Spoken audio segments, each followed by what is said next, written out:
ప్రస్తుతం online betting apps అంశం YouTubers నుంచి టాలీవుడ్ సెలబ్రిటీస్ వరకు పాకింది. ఆన్లైన్ బెట్టింగ్ యాప్స్ ప్రమోషన్స్ చేసినందుకు పలువురు టాలీవుడ్ స్టార్స్ పైన పోలీసులు కేసు నమోదు చేశారు. ఇక ఈ జాబితాలో టాలీవుడ్ స్టార్ హీరో విజయ్ దేవరకొండ కూడా ఉన్నాడు అంటూ వార్తలు వస్తున్నాయి.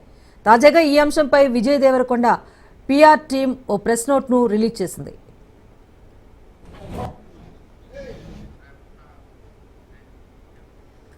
విజయ్ దేవరకొండ ఓ కంపెనీతో కుదుర్చుకున్న ఒప్పందం ప్రకారం నైపుణ్యాన్ని పెంచుకునే గేమ్స్ను మాత్రమే ఆయన ప్రమోట్ చేశారని, ఇది అన్ని విధాలుగా చట్టానికి లోబడే ఉందని, కేవలం కొన్ని ప్రాంతాల వరకు ఇది పరిమితంగా ఉందని విజయ్ దేవరకొండ టీం పేర్కొంది.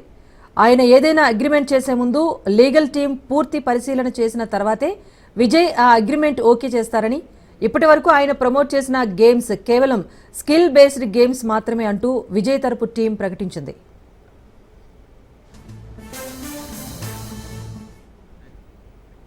దీంతో పాటు ఈ ఒప్పందం 2023లోనే ముగిసిందని, ప్రస్తుతం ఆయన ఎలాంటి ఆన్లైన్ గేమ్స్ ప్రమోట్ చేయటం లేదని, ఆయనకు సంబంధించి ఎలాంటి తప్పుడు వార్తలు ప్రేక్షకులు అభిమానుల్లోకి వెళ్లకూడదని తమ టీం ఈ ప్రకటన జారీ చేస్తున్నట్టు పేర్కొంది.